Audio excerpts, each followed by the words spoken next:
আগামী জুলাই থেকে ধাপে ধাপে নতুন পে স্কেল বাস্তবায়নের চিন্তা।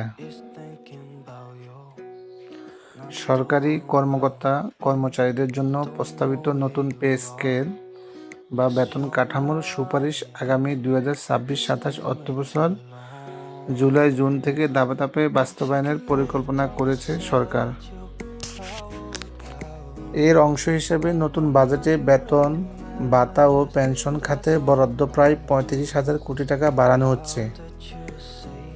বাড়তি অর্থ দিয়ে শুধু নতুন বেতন কাঠামোর মূল বেতনের অর্ধেক বাস্তবায়ন করা হতে পারে। সূত্র জানায়, পরের 2 অর্থবছরে বাকি অর্ধেক মূল বেতন এবং বিভিন্ন ধরনের ভাতা দেওয়ার পরিকল্পনা রয়েছে। অন্যদিকে পুরো বেতন কাঠামো 2 বছরে বাস্তবায়নের একটি বিকল্প চিন্তাভাবনা রয়েছে। অর্থমন্ত্রী আমির খসরু মাহমুদ চৌধুরী ও অর্থ মন্ত্রণালয় বিষয়ক প্রধানমন্ত্রীর উপদেষ্টা রাশেদ আহমেদ তিতুমীরের সঙ্গে আলোচনার ভিত্তিতে এমন পরিকল্পনা করা হয়েছে। প্রধানমন্ত্রীর সংকেত পাওয়া গেলে আগামী অর্থবছর থেকে বাস্তবায়ন শুরু হবে।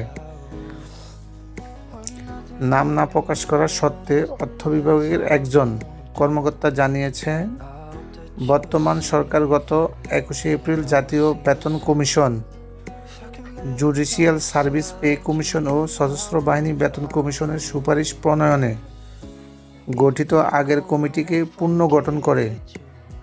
সম্প্রতি ওই কমিটি তাদের মতামত জমা দিয়েছে। কমিটির আর্থিক চাপ বিবেচনায় রেখে নবম পে স্কেল একাধিক ধাপে বাস্তবায়নের প্রস্তাব দিয়েছে।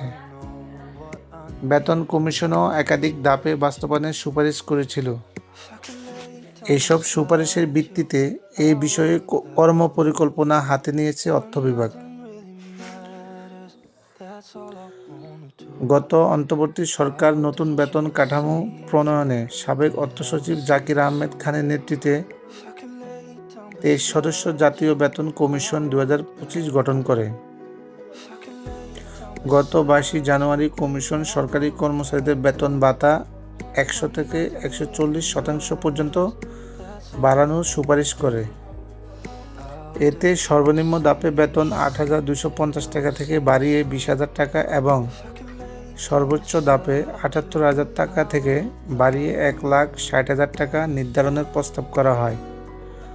পুরো সুপারিশ বাস্তবায়নে অতিরিক্ত প্রায় 1,06,000 কোটি টাকার প্রয়োজন হবে।